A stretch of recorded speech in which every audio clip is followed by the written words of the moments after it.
የተሻለ ነገር አስበህልኝ ነው ፈተናው የበዛው።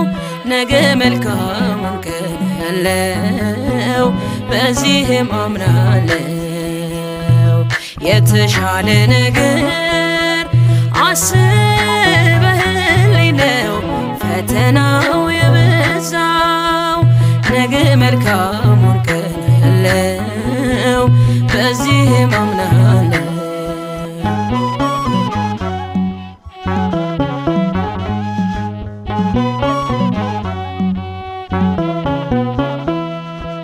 ሰው ነኝ መቼ እቸኩላለሁ፣ የሐሳቤን ቶሎ እሻለሁ። አንዳንዴማ በቃ ረስቶኛል እላለሁ